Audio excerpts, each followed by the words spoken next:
achei esse vídeo aqui, achei esse vídeo aqui ontem, na hora que eu tava planejando aqui para vocês, né, a aula de hoje, e eu percebi que ele trata a Idade Média de uma maneira bem simples, mas não simplista. Ele trata para vocês realmente a divisão, né, dos 10 séculos, mostrando para vocês da onde que acaba e da onde que começa e aonde que termina. Então a gente tem aqui uma marcação de tempo, né? A queda de Constantinopla, o domínio do Império Romano, e aí a gente começa a ver uma mudança na sociedade, né? Por isso que o nosso capítulo ele diz assim: a transição da Idade Antiga para a Idade Média. Quando a gente entra na Idade Média, a gente vai ver os reis, né? Eles estão aí, ó, governando tudo, né? A sociedade ela vai mudar, né? Ou seja, ela vai deixar de ser aquilo que a gente estava vendo, né? Uma situação ali de aglomeração de poder de territórios. A gente vai ver agora, nessa nova versão aqui, os reis como o topo da sociedade. A gente tem a nobreza como uma camada abaixo da autoridade da realeza. E nós vamos ver a base da sociedade da época formada aí por trabalhadores do campo. Eles é que colocam realmente a prosperidade no reino, é o trabalho deles. Eles vão trabalhar para o rei e parte do que eles conseguem com o trabalho fica para a subsistência deles e suas famílias. Mas a grande maioria do trabalho é dada ao rei. Aí a gente viu que a Idade Média ela se divide em duas, a Alta Idade Média e a Baixa Idade Média. Então a gente consegue colocar bem no centro, né? 5 séculos e 5 séculos, né? Na Alta Idade Média você percebe aí que a realeza e o clero, né, são fortes. Na Baixa Idade Média os reis têm o autoritarismo, o absolutismo, o poder todo na mão deles. Na Alta Idade Média a agricultura, a produção de alimentos é para subsistência. Na Baixa Idade Média vai ter o quê? A burguesia, a formação o quê? Do capitalismo, da troca de dinheiro, né? Enquanto que na Alta Idade Média a gente tem os feudos, aqui a gente vai ter a formação das cidades. É nessa época que começa a acontecer aquele problema lá da peste negra que vocês falaram, né? E a gente vai ver muitos conflitos, muitos. A gente vai ver muitos conflitos. Quando a gente começar a estudar... falar uma coisa? Pode falar sim. Eu posso falar uma coisa errada agora, mas eu vou tentar resumir a Idade Média em 4 palavras. Não sei se vai ser 4, mas enfim. Vou tentar resumir. Guerra, peste, um momento de paz muito temporária e mais guerra. Pois é. É o que a gente está vendo aqui, ó. Guerra sobre guerra, né? É a época da gente ver os castelos, da gente ver as princesinhas, da gente ver as mocinhas, né? Cadê os cavaleiros? A gente vai ver muito isso. As mocinhas que tinham que se casar com 15 anos sem a vontade delas. É isso mesmo. Vocês vão ver que nesse momento aqui também começam a surgir o que a gente chama de guildas. As guildas são como se fossem sindicatos hoje em dia, tá? É como se fosse assim, o sindicato dos trabalhadores de couro, o sindicato dos trabalhadores de cerâmica. Então eles vão dividir o trabalho deles, né, em guildas, ou seja, são lugares, são pequenos grupos de pessoas que trabalham com determinado tipo de produto, para eles combinar preço, né, por quanto vai ser vendido, para que não tenha muita diferença no trabalho, não tenha muita diferença na hora de entregar o produto para o cliente. Porque se você tem um produto que ele tem uma qualidade melhor e um preço menor, ele vai ter maior clientela. Então a guilda ela vai fazer com que você tenha um produto de qualidade por um preço muito parecido. Assim eles diminuem o que? A concorrência. Se diminuir a concorrência, tanto fez comprar em tanto lugar como não faz, né? O negócio deles era organizar um preço, ajustar um preço, e todo mundo deveria seguir aquela tabela para diminuir o quê? A procura do cliente, para o cliente não ter muita escolha e todo mundo ter a opção de ser favorecido aí com esse trabalho. Então é mais ou menos isso, né? Então só fazendo essa relembração, essa pequena lembrança, né? Esse pequeno momento aí de revisão que a gente está tendo aí por conta das aulas anteriores, né? Que hoje a gente vai encerrar o nosso livro de história. Então a gente teve só 2 aulas. Então eu fiz aí uma revisão para a gente poder se recordar daquilo que foi falado, tá? Eu vi que vocês ficaram muito preocupados lá no grupo. É porque assim, eu já não estava me sentindo muito bem de manhã hoje. Até comentei com o Robson que eu não estava me sentindo muito bem. Mas eu não sabia que depois dessa soneca do almoço eu ia acordar tão desbaratinado. Porque eu tô sentindo muitas dores no estômago. Aí ele me deu agora um remédio, vamos ver se eu consigo. Mas se eu precisar chamar o Juca, sabe o que é o Juca? Se eu precisar chamar o Juca, eu deixo vocês aqui, tá bom? O quê? Quem é o Juca? Sabe o que é o Juca? É chamar o Juca, entendeu? É o Juca. Entendeu? Quer chamar o Juca? Tá, entendi. Eu posso querer chamar o Hugo. Eu entendi também. A referência. Posso querer chamar o Hugo também. O Hugo, entendeu? Aí você sabe, né? Então, eu não entendi, não. Entendeu, não? Chama o Hugo. Vai entender. Chama o Hugo? Ela vai me entender. Pronto. A gente tá aqui na página 59, tá? Falando a respeito da identidade cristã no Ocidente. Então, nessa época aqui é importante você saber que a Idade Média, ela teve início aí com as invasões germânicas, a gente já falou disso na aula passada, e essa época vai até o século XV. Ah, isso é importante você lembrar, o século XV, século XIV, século XV, é o período das grandes navegações, o momento das grandes descobertas da humanidade em relação a toda a exploração continental que começou com os europeus, tá? Os grandes pioneiros na exploração dos continentes foram aí os portugueses e os espanhóis. Então, a Idade Média ela começa aqui, né, com a queda aí de Roma, as invasões bárbaras, né, e vai até o momento das grandes explorações marítimas, né? A gente tem que ver algumas características que são importantes, que a gente já viu aí, né? A igreja católica ela tem uma supremacia muito grande, né, no domínio em relação à alienação do povo e o controle da realeza também, porque a realeza é católica. Então a realeza ela vai ser submetida aos poderes da Igreja Católica. Na sua página 59, você está vendo aí uma imagem do rei Clovis, né? O rei Franco Clovis, que está sendo batizado pelo Papa, né? Então, quando você percebe que um clérigo, a gente chama de clérigo, tá? Não é clérigo não, tá? O clérigo é o religioso, tá? Quando você eu posso falar uma coisa? Pode. É uma coisa muito importante ver isso na Idade Média, porque o Clovis ele é pai do Pepino. É, sim. E também, só uma coisa que eu queria falar era Clérigo! Pois é. Aliás, não é o Clovis que é o pai do Pepino, não. É o Carlos Martel que é o pai do Pepino, tá? O Martelo Clovis, que é pai do Pepino. O Clovis... ele é o pai do Martelo, que vai ser pai do Pepino. Tá bonita, né? A frase mais aleatória do mundo. Mas aí você consegue ver que, então, nessa imagem que vocês estão vendo aí, vocês estão vendo uma coisa muito... Isso aqui é muito importante vocês observarem nas pinturas.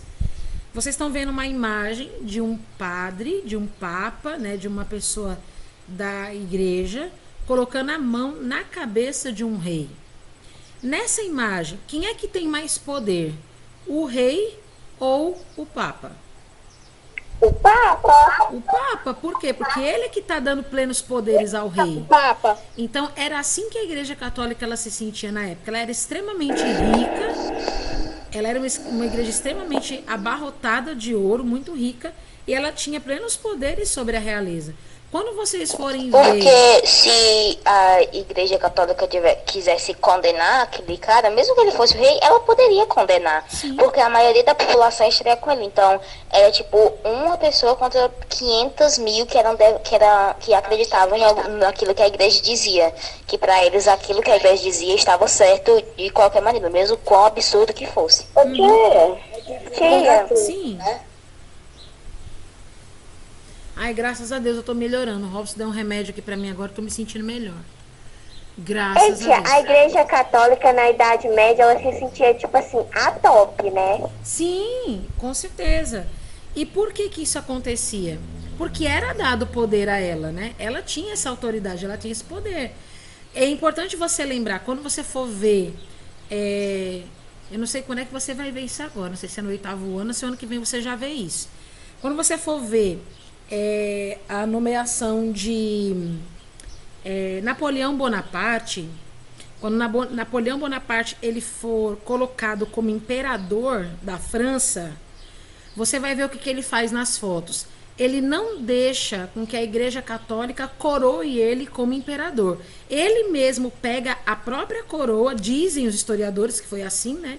Que ele mesmo pegou a própria coroa e se autocoroou, para demonstrar que ninguém tinha mais poder naquela terra do que ele naquele momento, né? Então, a Igreja Católica ela vai meio que usurpar parte desse poder para uso fruto pessoal, para crescimento pessoal, tá? Então aqui vocês estão vendo a sociedade hierarquizada. O que significa Tia, isso? posso falar uma coisa? Sim, sim. Eu sei que eu tô interrompendo muito, mas eu queria falar isso. Não, mas pode falar. É uma curiosidade bem aleatória sobre Napoleão. Sabia que na França, se você tiver um porco, você não pode dar o nome de Napoleão pra ele? Nossa, eu já sabia. Que interessante. Eu não sabia. Por quê? Não, porque é um desrespeito com o nome do imperador que foi, né? Assim. Acho que é isso, né? E também porque tem comparações que parece que a cara de Napoleão parece com a cara de um porco. Napoleão era bem feliz. Nossa! Não vou dizer que era o imperador... Talvez porque, tipo, xingando. Não era o imperador mais bonito do mundo, não. Napoleão era bem... Mas assim, falando aqui da sociedade da época, né? Vocês estão vendo que é uma sociedade hierarquizada. Ou seja, existem camadas sociais muito diferentes uma das outras. Tem a camada social da realeza e da nobreza, que aqui a gente tem um pouco de mistura, e tem a camada dos camponeses, que são a base da sociedade nessa época. Então a sociedade ela era estática. O que significa isso? Não tinha muita movimentação social. Quem nasceu camponês iria permanecer camponês o resto das suas vidas. Quem nasceu nobre permaneceria nobre até o resto das suas vidas. Não tinha muito esse negócio de crescimento social, não tinha muito isso, né? Então, os senhores feudais, os cavaleiros, os condes, eles eram os donos de terras. Eles eram as pessoas que arrecadavam os impostos dos camponeses. E os camponeses se virassem para pagar esses impostos, né? Então, os membros da Igreja Católica, que faziam parte do clero, que a gente também chama de clérigos, né? Eles tinham um grande poder, porque além deles utilizarem a questão espiritual para domínio da sociedade, eles não pagavam impostos. Eles eram isentos da arrecadação de impostos pela realeza e, além disso, arrecadavam o dízimo dos fiéis. Então, pensa, a sociedade que é camponesa, ela tem que pagar impostos, de certa forma, né? Tanto para a nobreza quanto para a igreja. Então, eram duas classes que cresciam cada dia mais com muito mais dinheiro, e a camada mais pobre ficava com menos dinheiro cada vez mais. Então, essa camada dos camponeses, para essa camada começar a ter um pouquinho mais de lucro, ela começou também a migrar. Em vez de ficar só no trabalho do campo, ela começou a migrar para trabalhar com artesanato. Então, começou a surgir aqui as primeiras lojinhas, vamos colocar assim, né? Os primeiros ambientes de artesanato, onde eles poderiam trabalhar com a confecção de algum produto, sapatos, vasos, peças de couro, por exemplo, como poderiam ensinar o ofício. Então, eles arrecadavam dinheiro das duas maneiras, vendendo o produto que foi artesanato, né? Foi confeccionado, ou ensinando a função, né? E geralmente eles faziam assim. Essa lojinha, né, esse ambiente ficava embaixo da casa onde eles moravam, né? Então eles moravam em casa de 2 andares, moravam em cima e trabalhavam embaixo, né? Aí vocês vão ver aqui alguns nomes de impostos, né, de taxas a serem pagas, que a gente vai ver no livro 4 com certeza. É a corvéia, a talha e a banalidade. São 3 impostos muito conhecidos, a gente vai falar muito disso. A corvéia era um trabalho que a pessoa ficava ali de 3 a 4 dias nas terras do senhor feudal. Então ele não trabalhava todos os dias da semana, ele trabalhava talvez um dia sim, um dia não, né? Aí o tempo que ele trabalhava na terra do senhor feudal, ele arrecadava um pouco de comida, né, do trabalho que ele tinha feito para ele e dava o restante para o senhor feudal. A talha, tô melhorando, viu? Obrigada, tô melhorando mesmo. A talha significava metade da produção, então dividia 50-50%. E a banalidade eram taxas que eram pagas para você poder utilizar algum tipo de ferramenta específica. Ou você vai utilizar o moinho, ou você vai utilizar o forno, alguma coisa para você poder confeccionar o seu produto, né? E assim poder vender e pagar os impostos extras que tinham além desses.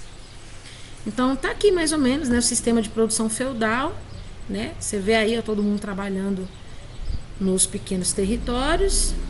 A Igreja Católica, né, com seus templos, né, realmente muito suntuosos. E aí você consegue perceber que a Igreja Católica dominava esse cenário e ela tinha todo o poder, né? A igreja tinha não somente a arrecadação né, das ofertas, dos dízimos, mas como os monges viviam em mosteiros, eles também eram sustentados, né, de alguma maneira por essa parcela, vamos dizer assim, de riquezas que a própria nobreza também enviava para eles, tá?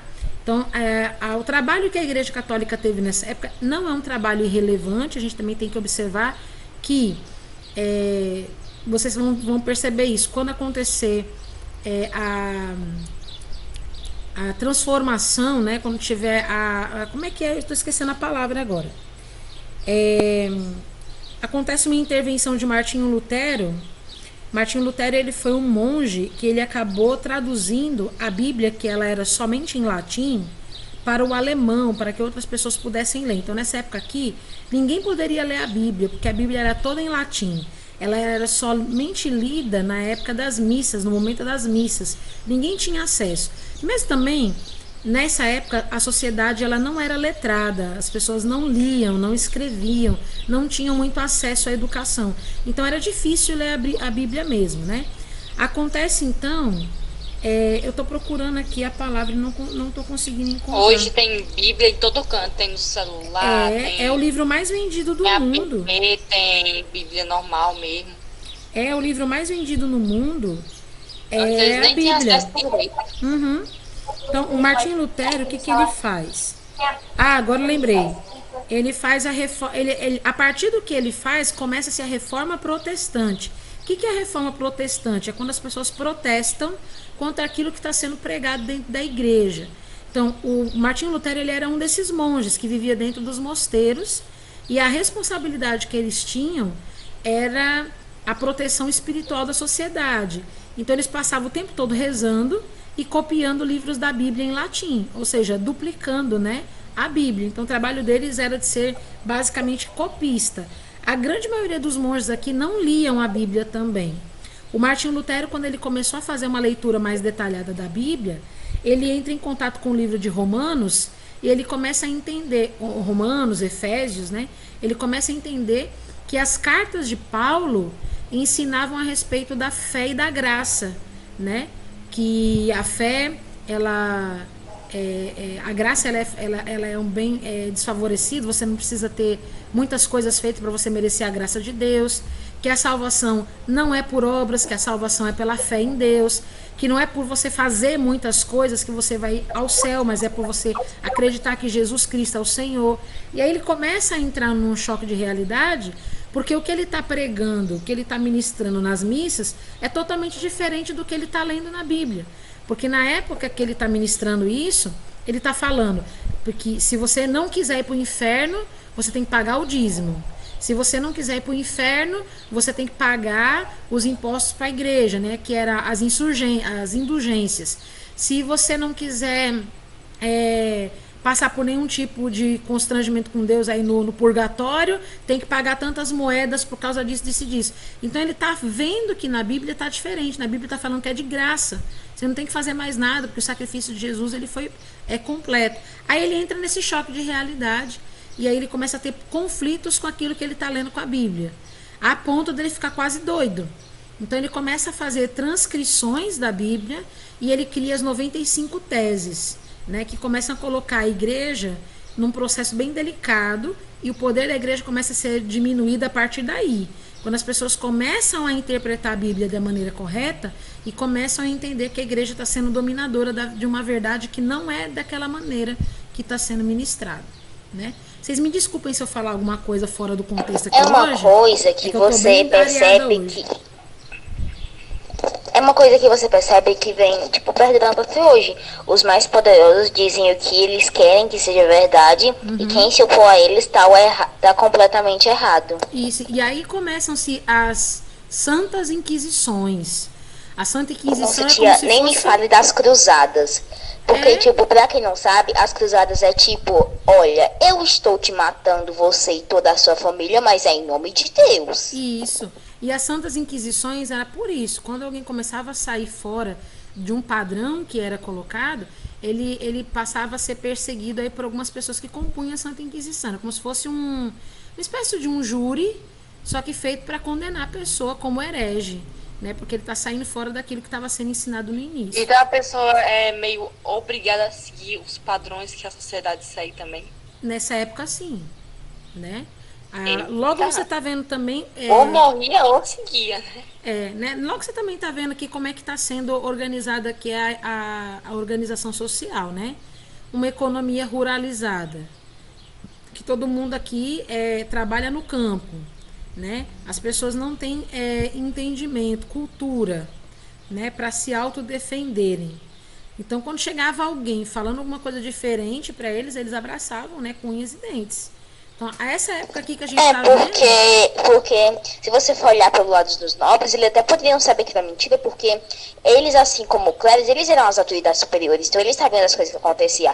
Agora você vai ver um tonto que mora lá não sei aonde, que mora no campo, que não sabe nem escrever o próprio nome. Você realmente acha que ele vai acreditar em uma coisa que está sendo falada agora, sendo o que ela acredita pelas autoridades superiores? Exatamente. Então, você vê que a base da economia aqui, ó, você vai ver se tem algum tipo de tecnologia nessa época. Ó, fica vendo, ó. A base da economia é a agricultura, né?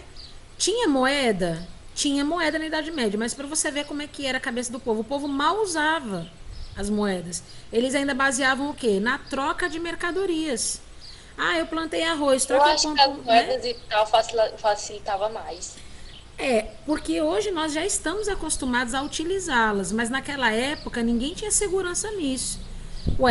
Vale mais um pássaro na mão do que dois voando, né? Eu pego uma moeda e depois descubro que ela não vale nada, perdi minha mercadoria. Então naquela época as pessoas não tinham entendimento. A cultura era muito, muito assim, atrasada, né? Então as trocas de produto eram muito comum naquela época. Eu vou te trocar aí um punhado de arroz por um punhado de feijão. Era muito comum. Não era muito evoluída com tal. Pra você ter noção, essa imagem que vocês estão vendo aí, ó, de um homem com uma espécie de uma ferramenta. Até celular que droga. Professora, porque meu celular saiu do Google Meet. Certo. Ó, nessa imagem que vocês estão vendo aqui, ó, tem um homem segurando uma espécie de uma mini carroça, né, de madeira, puxada por um boi. Isso aqui é chamado de charrua, certo? A charrua era uma espécie de um arado moderno da época. Quem tinha uma charrua para arar a terra era a pessoa mais, vamos dizer assim, antenada tecnologicamente da época. Isso aqui era uma das maiores riquezas tecnológicas da época. Porque para você plantar, como a sociedade ela é rural, precisa plantar, certo? Para plantar, você ia ter que ficar de joelho no chão e cavar os buraquinhos lá, né? Arar a terra é você mexer a terra, deixando ela mais fofa, né? Mais solta para poder plantar. Exatamente, hoje em dia tem máquina, né, que faz isso. Porque a terra é assim, ó, se você deixar a terra parada por um tempo, a terra ela vai ficar absorvendo a água da chuva, né? O que acontece quando a água ela absorve muita água da chuva? Ela fica meio que compactada, né? Prensada. Aí não dá muito para você plantar a semente, ela não consegue revolver a terra. Então, antes de você colocar a semente na terra, tem que mexer a terra, soltando, né, a terra, deixando a terra fofa, para você poder colocar a semente lá e ela poder criar raízes na terra fofa e poder germinar. Então, tinha que fazer a aração da terra. E naquela época era manual. A pessoa que tinha uma charrua dessa daí, era o cara mais bem tecnológico do mundo naquela época. Então a tecnologia era baixa, as técnicas de trabalho eram muito rudimentares. Então as pessoas usavam o quê? Usavam enxada, né? Então você tinha que ficar lá, ó, trabalhando, né, na mão mesmo, arando a terra na mão mesmo, para você poder plantar. Então era muito difícil. Então, por ser uma sociedade bastante hierarquizada, a estrutura política ela era baseada no quê? Em fidelidade. Era a tua palavra empenhada, e a pessoa que não cumprisse a palavra empenhada, que ela não tinha valor nenhum. Nessa época que a pessoa tinha que ter valor na palavra. Então, qual era a estrutura política? Era a estrutura colocada ali, né, a fidelidade entre o vassalo e o suzerano. O suzerano era a pessoa que recebia um lote de terra, né, do rei, por exemplo, né? Então o rei dava esse lote de terra para ele. Então o rei falava assim: olha, nessa época aqui, tá? No primeiro momento aqui, né? Esse momento aqui. Olha, eu quero que você cuide desse pedaço de terra aqui para mim, tá bom? E você vai me passar parte do que você conseguir administrar aí com esse terreno, beleza? Ô rei, beleza. Aí essa pessoa abaixava, ficava de joelhos, beijava a mão do rei em sinal de que estava aceitando, né, aquele território, sabendo que não era dele, pertencia ao rei, mas ele estava disposto a cuidar daquilo para o rei. Então naquele momento o rei faz daquela pessoa um vassalo, tá? Aquela pessoa ali é um vassalo do rei. Só que esse vassalo, ele, por ter domínio do território, ele é o suzerano de outros vassalos. Enquanto que o rei é o suzerano daquele primeiro vassalo, esse vassalo pode ser suzerano de vários outros vassalos, porque ele vai dividir o território que o rei entregou para ele, para outras pessoas cuidarem. Ele quer botar a mão na massa? Ele não quer botar a mão na massa, mas ele quer um monte de gente para botar a mão na massa para ele, porque sabe que vai dar um bom resultado colocar mais gente para trabalhar para ele. Então, os homens são vassalos do vassalo que é do rei. Isso, por exemplo, ó, vamos dizer que o Lincoln é o rei, tá bom? O Lincoln é o rei. Aí o Lincoln, ele tem assim vários terrenos, ele tem vários territórios. Então ele vai chamar 3 pessoas, ele vai chamar a Roberta, vai chamar o Pedro e vai chamar o Brian, tá? Então a Roberta, o Pedro e o Brian são chamados para vir até a presença do rei Lincoln. Aí o Lincoln fala: olha, eu quero dar uns terrenos para vocês cuidam? Na hora, a Roberta abaixa, beija a mão do Lincoln, o Pedro vai, faz a mesma coisa, e o Brian vai abaixo, beija a mão do Lincoln do mesmo jeito. Nesse momento, vocês 3, Brian, Pedro e Roberta, vocês passam a ser vassalos do rei, certo? O rei é o suzerano, vocês são os vassalos. Só que vocês passam e pensam assim: eu vou colocar as minhas mãozinhas lindas nesse terreno? Eu não, vou contratar outras pessoas. Essas pessoas que vocês vão chamar, cada um de vocês contrata 3. Vocês passam a ser suzeranos desses novos vassalos. E aí vocês começam a fazer com que eles trabalhem. Todo o trabalho deles vem para você em lucro, e parte desse lucro que você recebe, você dá para o rei de volta, para o rei Lincoln. Então é uma sociedade baseada em suzerania e vassalagem, né? Quem é o dono, quem é a autoridade, né, vai poder nomear novos vassalos para trabalhar para ele. E nisso a sociedade ela fica cada vez desse jeito, ela fica cada vez, né? Quem é rico sempre é mais rico, quem é pobre sempre é mais pobre, tá? Olha aqui, ó, eles beijando a mão aqui do rei, ó, do critério que eles estão fazendo, certo? Então essa é a sociedade da época. Aqui a gente já falou dos tributos e taxas, já falamos disso. Olha essa aqui tá muito pixelizada. Eu devia ter arrumado aqui uma imagem melhor para vocês. Pronto. Agora a gente vai fazer o seguinte: a gente vai observar um pouquinho aqui da vida do Carlos Magno, porque ficou faltando só a gente falar um pouquinho dele pra gente ir fazer as atividades. Tia. Oi. Hoje em dia nem muda muito essa sociedade, né? Ah, não, tá diferente. Porque, por exemplo, você pode trabalhar para você mesmo hoje. Você pode ter o seu próprio dinheiro. Se você quiser, você pode até enriquecer. Hoje pode, hoje você consegue enriquecer, porque a sociedade mudou. Ela não é mais rural, ela não é mais ruralizada, ela é capitalista. Tia, eu tenho uma dúvida. A senhora disse que não tinha muita, tipo, mobilidade social. Tipo, uma pessoa que nasceu em uma classe não iria para outra, né? Então, se vamos dizer, por exemplo, que um camponês pobre arrecadou muito, muito, muito dinheiro, muita riqueza. Mesmo assim, ele ainda continuava sendo um camponês que tinha que pagar o imposto? Era impossível ele arrecadar muita, muita, muita riqueza. Não tinha como. A quantidade de tributo e taxa que ele tinha que pagar. Não tem como. Ele não conseguia acumular riqueza. O pobre sempre vai ser pobre e o rico sempre vai ser rico na Idade Média. Na Idade Média ele não tinha como conquistar riqueza. Não tinha como. Porque ele não recebia o suficiente para acumular riqueza. Não tinha como. Entendeu? Ele nasceu camponês, ele vai ficar camponês, o filho dele é camponês, o neto dele é camponês, o bisneto dele é camponês e vai assim. Não tem como. Só consegue mudar um pouco dessa história quando acontece a burguesia, que é a troca da sociedade rural para o capitalismo que a gente conhece hoje. Depois que acontece a burguesia, né, o estouro dos burgos, aí sim a economia muda pra caramba. Deixa eu ver aqui sobre o Carlos Magno. Pode falar, gente. Mas se, por exemplo, você, ou não tem como, a princesa se casar com um camponês. Não tem como. Isso daí era um problema. Isso daí acontecia, né? Vocês já devem ter ouvido falar alguns contos, alguns romances assim, né? Da princesa e do plebeu, né? Sim, a princesa se apaixona pelo plebeu e isso era um problema. Isso era um problema. Geralmente, o que eu consigo é compreender assim, né? A princesa ela era proibida terminantemente de ter qualquer tipo de relacionamento com os camponeses, para começar, né? Então a realeza e os camponeses eles não poderiam ter relacionamento. É bem diferente da vida real, porque naqueles filmes, hoje, na sessão da tarde, a princesa apaixona pelo camponês, acompanha hoje às 3h30. Vamos supor que isso aconteça. Sessão da tarde. Vamos supor que na sessão da tarde aconteceu isso daí, de uma princesa se apaixonar com um plebeu. Para ela ficar junto com esse plebeu, acontecia duas coisas, né? Para ficar junto com esse plebeu, os dois morriam e ia viver junto no céu, né?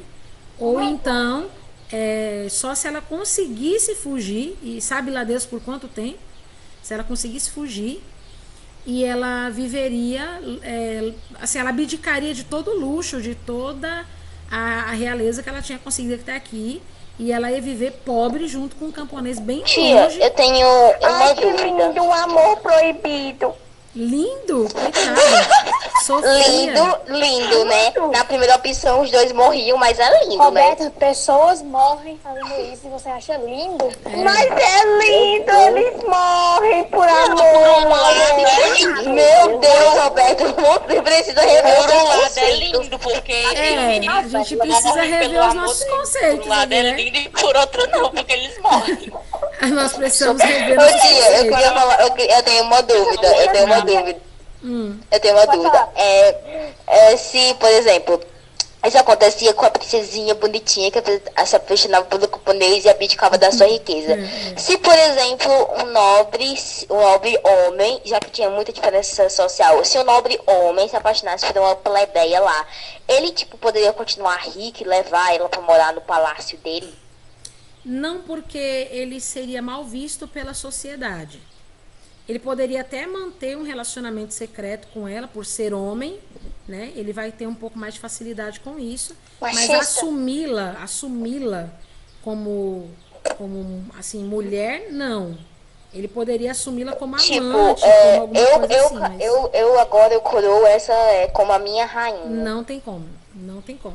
Porque ele perde prestígio com a realeza. Ai, que triste. Ele perde prestígio com a realeza. Ele pode viver apaixonado por ela, mas ele vai ter que casar com alguém que ele não goste para manter o posto dele. Ele vai ser obrigado a fazer isso. Os casamentos nessa época... Eu não tô aqui hoje. Roberta, eu não tô aqui pra te criticar, mas eu só acho que se você acha casais que elas morrem bonito e pessoas que eles ficam vivos, tristes, olha só, eu acho que você precisa rever seus conceitos, mas eu só acho. Eles morrem por amor, um amor. Sim, pensa comigo. Tem duas pessoas que se amam e elas morrem pelo amor delas. Você não acha que isso é Não, É meio mas esquisito. não é não. Se você Não, olhar, pra mim não é não. Eu preferia continuar vivendo. não, mas peraí, deixa eu dizer. também. Se você parar Porque pra essa você princesa ver eu teria dor. que o sacrifício de amor, ele tem ali realmente uma importância muito grande, eu vou destacar um sacrifício muito importante, que eu achei lindo e maravilhoso, né? De uma pessoa que morreu por amor, né? Apaixonadamente, né? O único lado ruim é que eles morrem. Mas é E eu importante, posso falar? né? Uma pessoa que morreu assim na história, né, da humanidade e que foi linda essa morte, eu tenho que dizer que foi, é a morte de Cristo, né? Cristo morreu por nós, por amor, sem nos conhecer. Tá vendo Quer como dizer, é lindo? sem nos conhecer assim, ele Olha, nos ele nem conhece nos desde o conhecia, começo. cara. Ele nos conhece desde o começo, sabendo dos nossos pecados, das nossas falhas e das nossas mentiras, né? Das nossas rebeldias. Ele morreu por nós. É um amor bonito? A morte dele foi cruel, mas o sacrifício dele por nós é um sacrifício bonito, né? Um dia, quem sabe, a gente possa fazer um sacrifício como esse, né? Um sacrifício que você não quer nada em troca, mas você quer fazer o bem, né? Pelas pessoas, né? Então vamos continuar aqui vendo as coisas pelo lado romântico, porque é interessante. O ano que vem vocês vão estudar o romantismo, é importante a gente observar isso. Isso aqui a gente já viu na aula passada, não foi? E aí veio o assunto. Olha ele aí, bonitão, né? Que cara lindo. É o Carlos Martel, né? E os seus descendentes. Agora eu não sei quem é quem aqui. Por um instante eu entendi Carlos Martelo. Eu acho que esse aqui é o Martel e esse aqui é o Pepino, se eu não tiver enganado. Eu imaginei Que um cara falta com de a cabeça de martelo. criatividade pra fazer esses nomes. Meu Deus. Aí, ó, o filho do Carlos Martel, Pepino Breve, que a gente viu, né, na aula passada, né? Ele perdeu o Quando seu a tia falou prestígio, né? Carlos Perdeu o seu Martel, cargo de eu me lembrei de um prefeito. cara com a cabeça de martelo. Não, mas Martel não é o nome mais bonito dessa história. E Childerico? Childerico III. Meu Deus. Que nome lindo. Quando a tia falou a Carla de Martel, eu me lembrei de Eu vou colocar Napoleão por quê? Não vou botar Napoleão no nome do meu porquinho, vou botar O Childerico. nome mais normal aí é Carlos Magno. Mano, sei lá, não podia botar um João, um Pedro. Qual é a dificuldade de botar um nome assim? Sei lá. Marcelo Pois é, Martelo. mas eu quero falar a respeito aqui da dinastia carolíngia, vocês não deixam. Eu quero falar a respeito do Carlos Martel e a família do Carlos, né, em diante, que aí a gente está falando dos carolíngios. Carolíngios são aqueles que descendem do Carlos, por isso que é carolíngios, tá? Então, o Carlos Magno, que está aí na sua página 61, o que é que acontece com esse cara? Quando inicia a dinastia carolíngia, né, que recebe esse nome justamente por conta aí de Carlos Magno, né, que é descendente, né, dos Carlos lá, né, de todos os Carlos, ele vai ter uma luta muito importante aí contra os lombardos. Os lombardos é um povo, né, que vai vir contra o domínio do Carlos Martel. Ele é o sucessor do Pepino Breve, né? E ele fica aqui num reinado do povo franco, né, por um determinado tempo. Ele começa a administrar o reino, divide o território em províncias. Isso aqui é um problema muito sério, vocês têm que prestar atenção nisso. Eu tenho um reino total, grande, enorme. Eu vou dividir o reino em pequenas cidadelas, vou colocar assim, né? E colocar pessoas que vão ser os governadores dessas cidadelas, né? Isso é um problema, porque eu estou dividindo o meu poder com outras pessoas. Eu estou descentralizando uma o burrice. poder. Né? Estou dividindo o poder. Quando você dá poder para as pessoas, elas podem te trair para fazer um engano com outras pessoas, né? Elas podem juntar forças para querer dar o golpe contra você. Então, nessa época aqui, os reinos, vocês podem perceber, são muito breves mesmo, por conta da descentralização do poder. Por isso que na segunda etapa da Idade Média, vocês já conseguem perceber que existe o absolutismo, que é a concentração do poder, porque assim os reis ficam mais fortes. Então, nessa época aqui, o Carlos Magno, ele descentraliza o poder, ele divide o território do seu reinado em províncias, que a gente chama de condados, ducados, por isso que vem conde, por isso que vem duque. Ducado era a administração do duque, né? condado era a administração do conde, e assim por diante. Então, Carlos Magno ele era conhecido por ser um homem muito alto, ele tinha cerca de 2 metros de altura, tinha uma voz bem fininha. Pensa num homem zarrão bem altão, da voz bem fininha, né? E ele e ele era analfabeto, vai pensando. Ele não sabia ler, ele não sabia escrever. Nessa época que quase ninguém sabia ler, quase ninguém sabia escrever também. Mas, mesmo ele sendo analfabeto, ele construiu várias escolas no seu império. Pensa uma pessoa analfabeta construindo escola, né?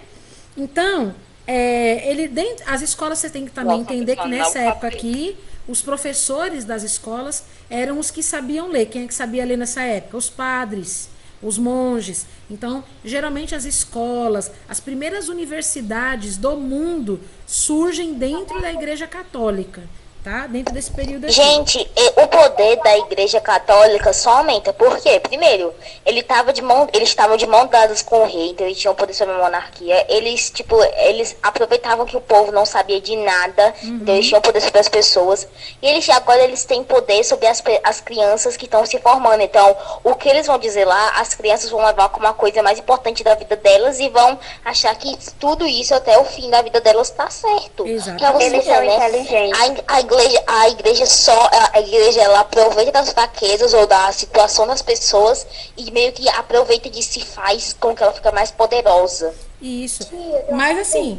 E também, sabe que outra coisa? Porque isso vai espalhar para outras pessoas. Porque, tipo assim, se eles forem, por exemplo, se as pessoas que forem ensinadas pelos papas forem para uma batalha, se eles ganharem essa batalha, eles vão dizer para os escravizados dele que aquilo é o certo, eles vão dizer para as cidades conquistadas que aquilo é o certo e que agora eles têm que seguir aquela religião, senão eles são do demônio. Mas olha só, ainda que aconteça tudo isso, o reinado do Carlos Magno, ele teve muita perseguição violenta. Por quê? Do ponto de vista religioso. Porque as pessoas meio que não aceitavam o cristianismo. Então ele teve muita perseguição contra isso, né? Ele era cristão, então ele foi muito perseguido. Mas além disso, o que ele fazia? Ele criou uma espécie de vamos dizer assim, vias de comunicação, de estradas de comunicação, né? As estradas que a gente tem hoje são algumas referências desse período também. Porque naquela época as estradas eram muito barrentas, era difícil passar. O transporte da época eram cavalos, eram carroças. Então, para facilitar o envio de mensagens entre uma província e outra, ele criou algumas estradas, algumas vias, né, que comunicavam essas localizações. Tem alguém que está com o microfone ligado aí? É Roberto. Pronto. Aí o que acontecia? Quando ele criou essas linhas, essas estradas, né, isso facilitava a entrega de mensagens. Então ele tinha uma forma mais organizada de se comunicar com cada condado, com cada província. Então ele era muito inteligente, embora ele não tivesse leitura, mas era muito inteligente. Então ele se tornou o maior imperador da Alta Idade Média, e após ele expandir as fronteiras aí, né, ele foi coroado no ano 800 pelo Papa Leão III, né, como imperador do Ocidente. E aí surgiu então a ideia do renascimento do Império Romano do Ocidente. Olha as ideias, olha o Império Romano voltando aí, né? Então Carlos Magno ele se reúne com a igreja, dá terras em troca da aprovação de mais pessoas, dá terras para duque, para marquesa, para conde, né? Mas eles deveriam contribuir naquela terra, formando o quê? Formando uma sociedade ali que pudesse torná-la sustentável, né? Então, para vigiar todo esse trabalho, é nomeado então um supervisor, que era chamado de missi dominici, né? Missi dominici em latim seria aí uma espécie de supervisão, né? Uma missão especial para fazer esse tipo de trabalho, né? Então tá aí, ó, o missi dominici ia de cavalos, né? Observando aí como é que tava, né? O trabalho dentro dos condados, estava tudo funcionando. É a questão da suzerania da vassalagem, que eu já expliquei para vocês. Ó o Carlos Magno aqui, ó. Bonitão esse cara, hein? É doido. E aí, o Carlos Magno morre, né? Nem tudo são flores, nem tudo dura para sempre. E aí o trono é ocupado pelo seu filho, chamado Luís o Piedoso, que se casa 2 vezes, tem 3 filhos, né? Mas, né, ele não teve assim o mesmo prestígio que o seu pai, Carlos Magno. Claro que não, né? Então, ficamos assim, entendidos. Ó, tem o Carlos Magno bonitão aí na sua página 64 também. Tá bom? Muito bonitão. E aí, vocês gostaram do feudalismo? A gente tá entrando no período do feudalismo.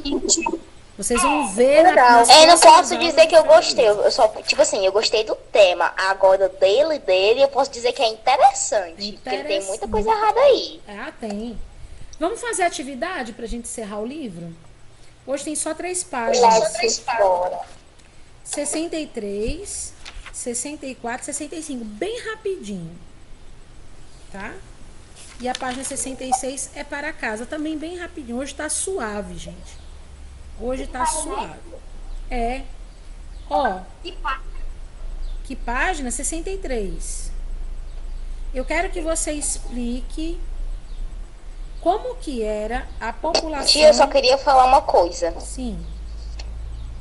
As pessoas pensam, os reinos da antiguidade caíram por causa de guerras, de conflitos. Não, os reinos da antiguidade caíram, sabe por quê? Por causa dos nomes Carlos Martelo e Pepino Breve. Aí você pergunta, como é que um reino que tem um rei chamado Pepino vai dar certo? E Childerico? Childerico é maravilhoso. Maravilhoso. Childerico é maravilhoso. Eu não sei porquê, mas quando falam de Childerico, eu me lembro. Eu não sei porque, às vezes eu me lembro de panela de pressão e às vezes eu me lembro de espanhol, não sei porquê. Ó, você vai fazer o seguinte, ó. Na página 63, você vai escrever um pouquinho de como que você enxerga, como que você vê a população no período do Carlos Magno, né? Como que era a população no período do Carlos Magno? Como é que as pessoas viviam? Aqui você vai explicar... De forma hierárquica, sendo que os mais pobres eram camponeses ainda, né, tia? Isso mesmo. De forma hierárquica, e os mais... Para de gritar nesse microfone, deu me livre, ninguém assistiu. Gente, calma, sendo que os mais pobres eram os agricultores. Exatamente, vocês vão falar que a sociedade, ela era assim, ó. Ela tinha... no topo da sociedade a gente tinha os reis e abaixo a gente tinha a nobreza e o clero e abaixo ainda a gente tinha os camponeses. Por ser uma sociedade onde a maioria das pessoas eram camponesas, elas viviam da agricultura, era uma sociedade ruralizada. E aí, aqui você está vendo a imagem aí do Mice e Dominice, que eram supervisores que tinham que ir nesses lugares para fazer a checagem se aquele território estava sendo bem administrado e levar notícias de volta para o Carlos Magno, tá bom? Deixa eu ver se a gente tem aqui mais alguma coisa. Aí esse daqui vai ficar para a próxima aula, certo? Vai ter aula de artes hoje. A gente vai encerrar o livro de artes hoje também. Hoje nós encerramos todo o conteúdo de história e de artes, tá bom?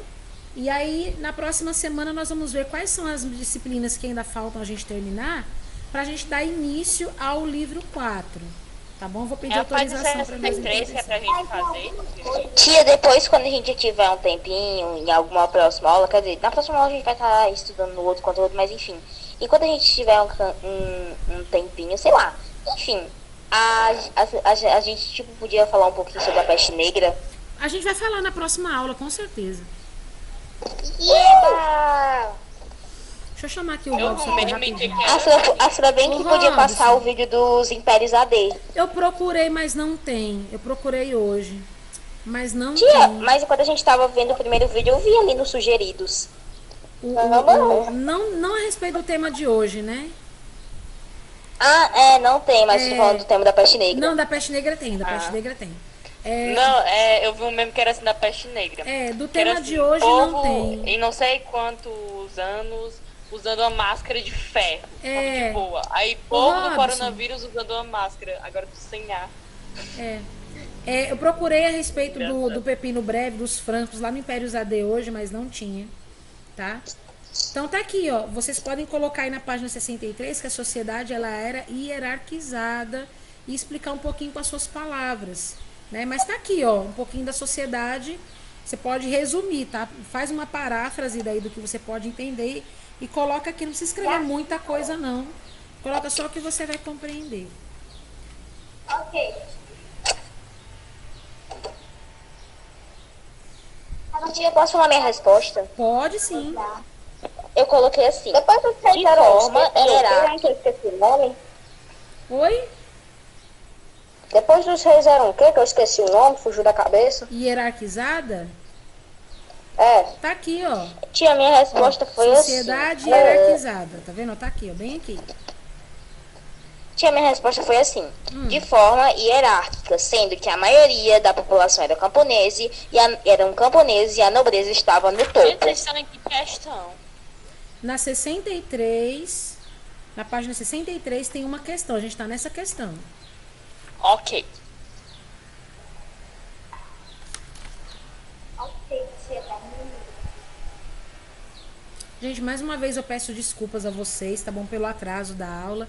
É que realmente me deu um mal-estar muito grande, né? Tia, não tem problema, nós somos seres humanos, o nosso corpo não pode ficar perfeito o tempo todo. É verdade. Verdade. Poético. Romântico. Quando todo mundo terminar, a gente vai lá pra Se o nosso 64. corpo fosse perfeito o tempo todo, nós não poderíamos ser chamados de seres humanos. Verdade. Ó, quando a gente começar o livro 4, a primeira coisa que a gente vai fazer é ter outro contato mais profundo com a sociedade feudal. E aí a gente vai ver bem direitinho essa economia aqui. A gente vai ver a nobreza, os camponeses, o clero. Eu tô ansiosa para dar essa aula, porque eu gosto muito desse tema. A Glória, olha, a Glória. Oh, meu Deus, a Glória. Quando a gente, na próxima aula subsequente, sem ser a primeira, nossa, tá cheirando chuva, gente. Eu tô sentindo cheiro de chuva. Verdade, tia. Gente, eu tô sentindo cheiro de chuva. Ô, Senhor. Louvado seja o teu nome. Calma aí que eu vou ver o Não é à tempo. toa que Gente, louvado seja Deus, tá chovendo. Ontem falou que ia chover, porque tava quente que só. Gente, louvado seja Deus, Gente, tá tá se formando chovendo. nuvem. Tá chovendo, gente. Gente, se vocês não sabem, dezembro é o primeiro mês da estação das chuvas, então eu acho que tá perto, né? Só Mas é acho. outubro ainda. Felicidade do nordestino. Meu Deus, vai chover! É verdade. É verdade. Oh, que cheiro bom, Jesus. Obrigado. Milagres para os nordestinos. Meu Deus, onde está chovendo? Ainda bem, porque Ô, hoje tá Robson. muito calor. Cadê ele? Oh, meu Deus. Queria Faz que ele tanto visse. tempo que eu não vi água cair do céu. Não é, gente? Meu Deus, coisa boa. Eu até esqueci como é. Agora eu vou vai com baixo. Ó, Tomara vamos. que Dar quando cuidado pro céu, daí ele faz tudo em Escute. você. Tomara que quando eu chova não acabar a internet. Pode tomar outro? Tá dando Isa, buliçosa de É o novo. meu maior medo. Pode tomar outro agora? Pode tomar outro agora? Ou não pode tomar dois um seguidor? Deixa eu tomar esse agora. Pega aí uma aguinha pra mim. É bom de que eu vou novo, por poder me favor. tacar na Tá lama, me tomar voltando a banho dar de os chuva, é bom. telecos de novo. Pode não. Tem Ó, aula. presta atenção aí, ó. Pergunta, Quando ela acabar, pergunta vai ficar 1 da criança, página né? 64. Quem tá Quem comigo? fala? Eu tô. Tá? Eu tô, tia. Ó, Eu tô bem viva. ó. Os governantes... Ah, perdão, deixa eu ler desde o começo. Muitos reis, rainhas, imperadores e governantes, em geral, foram retratados por artistas, como no caso do Carlos Magno, rei dos francos e imperador do Império Romano Germânico. Aí tem a fotinho dele aqui do lado, né? Eu só comprei dois só. Mas cadê a água? Bota gelinho aqui, ó, bem geladinho também não, água fria. Essa água aqui tá quente. Você quer gelado? Eu quero água gelada, senão não dá certo. Eu não consigo beber água quente, não. Eu vou tomar outro remédio, tá, gente? Eu também não consigo beber água quente, tia. Os É governantes horrível. costumam estar associados a alguns símbolos que representam seu poder ou reino. Na obra, quais são os símbolos de poder que Carlos Magno carrega? Tem uma cruz, uma espada, uma pomba e um escudo. Isso. Mas tem um bem importante que vocês não me falaram. Hoje à tarde, vocês estão na primeira questão. Na primeira questão da Escudo. página 64. A coroa. A coroa, claro, isso mesmo. Então vocês vão colocar aí a coroa, coroa, a espada e o escudo, a né? espada, o crucifixo, né? Esse manto que ele está recebendo aí, o escudo, tudo isso aí são símbolos do poder da época. Certo? Voltar, etc. Porque a linha é menor que meu dedo.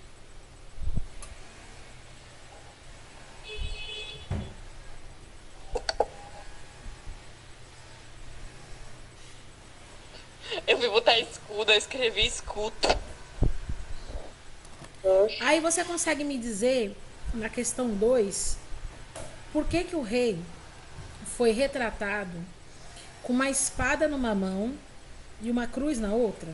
Posso falar, tia? Pode. Bom, a espada, ela significa o poder do seu governo. E a cruz significa a parceria entre o rei e a igreja. Isso mesmo, sensacional. Então a espada mostra o poder militar, né? O poder de ferir, né? O poder de luta que ele tem. Tanto que se você virar uma espada de cabeça para baixo, ela vira uma cruz. Exatamente. Isso foi visto na época de Constantino, né? Então, ó, os reis, olha, para você perceber aí, os reis, eles eram pintados, retratados com símbolos cristãos. Para que isso? Para dizer para a igreja, olha, estamos juntos, estamos misturados, viu? Oi. Sabe, era mais ou menos assim. O que o crucifixo representava? Oi? O que o crucifixo representava? O crucifixo A parceria representa, do rei com a igreja. vamos dizer assim, a associação, né, que tem junto aí com a Igreja Católica. A parceria, né? Não é bem nem parceria, né? Mas a gente pode colocar assim que a gente tem de melhor. Tia, Brian tá pedindo pra você repetir a 1 da 64. A 1 é só você colocar os objetos que você tá vendo aí na imagem, que vão ser símbolos do poder do Carlos Magno. Quais são os objetos que você tá vendo aí, que são os objetos que são símbolos de poder? A espada Que mais? e a cruz. A espada, a cruz, que mais? O que ele tem na cabeça? A coroa. A coroa. A coroa é o símbolo maior de poder de um rei, né? Então coloca aí esses objetos que você tem que escrever aí. Aí a pergunta tá assim, ó. Quais os símbolos de poder que Carlos Magno carrega? Coroa, a espada, a cruz, né? O manto. Tudo isso aí são símbolos de poder.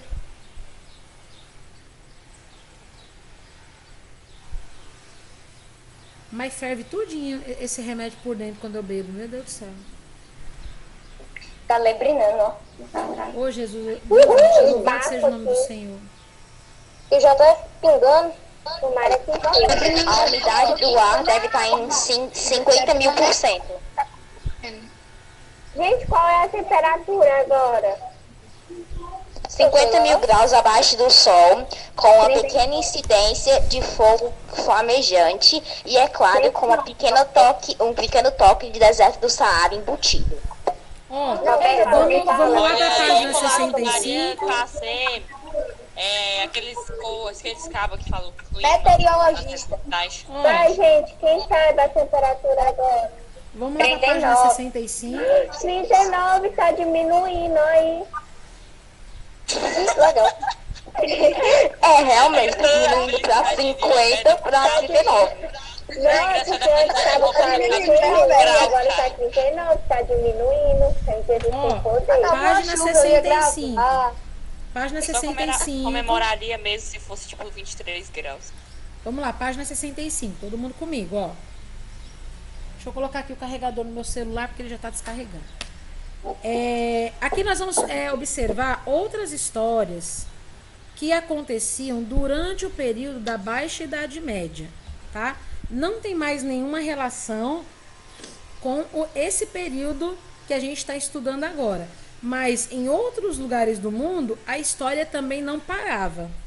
Então eu vou ler para vocês aqui um texto que vai falar a respeito de um outro povo que vivia num outro território no mundo, e a gente vai perceber as tecnologias. Eu quero que vocês percebam isso. Vocês vão fazer uma análise da tecnologia que existia no período do feudalismo aqui na Europa, dessa outra localidade que a gente vai ver agora. Então, acompanhe a leitura aí comigo na página 65. Tá? Diz assim, ó.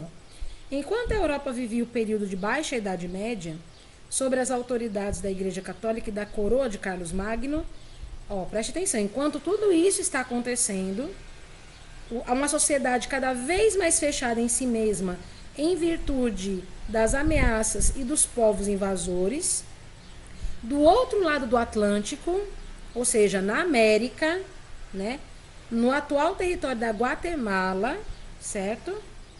Na cidade de Tikal, vivia seu período clássico, sendo a cidade mais importante do povo. Do povo que? Maia. São índios, são povos indígenas que viviam nessa época. Muito antes dos europeus virem para cá, para o continente americano, para fazer suas descobertas, tá? Muito Tia, antes. se eu não me engano, as sociedades meio que viviam aqui na América são os maias, os astecas e outra que eu esqueci. Os incas. É isso mesmo. Os incas. É os maias, os astecas e os incas. Isso mesmo. Só que eu quero que vocês percebam que, enquanto a gente está tendo uma sociedade hierarquizada aqui, baseado nos feudos, na vassalagem, na suzerania, aonde a tecnologia da época é baseada nisso aqui, né? Vocês estão vendo isso aqui. Eu quero que vocês vejam que em outro lugar, aqui na América, nessa mesma época, olha que tipo de tecnologia que tinha. Ó, continuando o segundo parágrafo. Apesar do continente americano ainda ser desconhecido pelos europeus, lá tinha algumas sociedades bem desenvolvidas. Sob o reinado de Iax, não sei dizer esse nome aqui, o povo maia teve Pronto.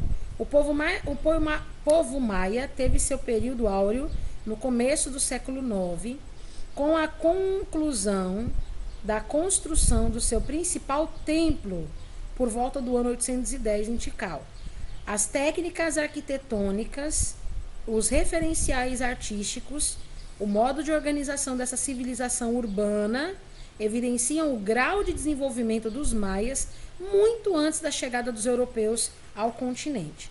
Isso aqui é para vocês se recordarem um detalhe. Até esse momento aqui, os europeus, eles se sentem como sendo, vamos dizer assim, pioneiros, principais, os melhores, né? Eles têm um senso de responsabilidade de levar para todos os povos do mundo algum tipo de critério que mais ninguém tem. Eles acham que eles são sempre os primeiros. E aqui vocês já estão vendo que não é bem assim. Então, ó, observe a imagem do templo terceiro aqui da cidade de Tikal.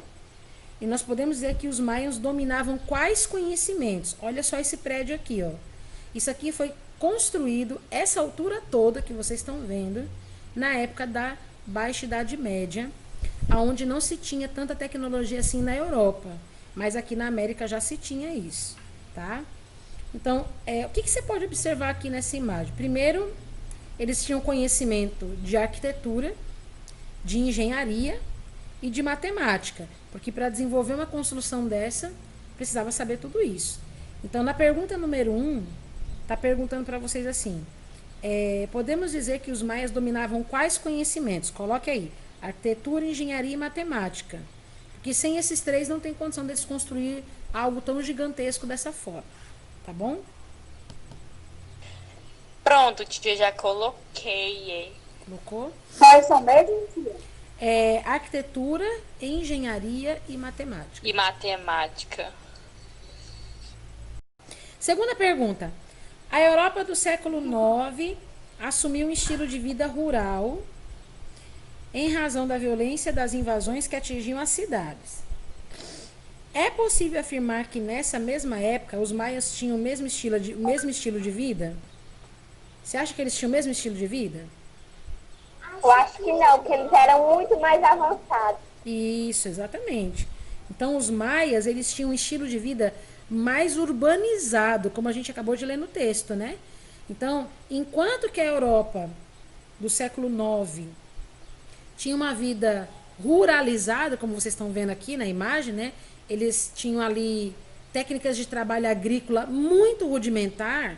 Aqui, nesse período, os maias já viviam em cidades bem estruturadas. A vida já era mais urbanizada nessa época. Então, engraçado, os europeus se acham, né? Se acham bem, mas tudo bem, depois vocês vão ver Pois isso é, aí eles melhor. são bem burguesinhos por alto, né? É. Eles se achando, olha, gente, nós somos muito inteligentes porque nós temos classes sociais, a gente é muito avançado. Enquanto isso, na América, olha, gente, eu acho que 160 metros de altura tá bom, né? Não vamos exagerar muito, não. E sem contar o peso das pedras, né? Tem que calcular tudo bem para não cair. É. Ó, ai que legal, meu. O livro 4 de artes de vocês é muito top. Já gostei. Pra você ver, né? Na Europa Antiga as pessoas tinham castelos e tal, e eles ainda estavam muito parados. Aí na América, um monte de mata, ninguém conhecia nada, eles já estavam construindo os primeiros prédios. Verdade. Né? Então você vai fazer o seguinte agora, ó. Vocês vão tirar pra mim fotos agora. A gente vai fazer a troca de disciplina, E tá você bom? poderia repetir a 2, a resposta A da 2, dois. você vai colocar não, porque eles tinham um estilo de vida mais urbano. É bem simples. Não. Isso. Eu tô tirando as fotos, tia. Na próxima semana, a gente precisa terminar o conteúdo de geografia. São Então, essas páginas. eu vou precisar utilizar aqui. Porque a página 66 é para casa, tá bom? Que eu já passei. Aí eu vou precisar utilizar talvez as aulas de quarta e de quinta pra gente fazer o quê? A gente vai fazer o debate geográfico, tá? O debate geográfico vai ser provavelmente na quarta-feira. E aí na quinta-feira a gente encerra o assunto, tá? Então na próxima semana nós vamos trabalhar só com geografia, porque a gente já encerrou ciências ontem, já encerramos história hoje e vamos encerrar artes hoje também. Eu queria encerrar ciências por último, se vocês fizer tão legal.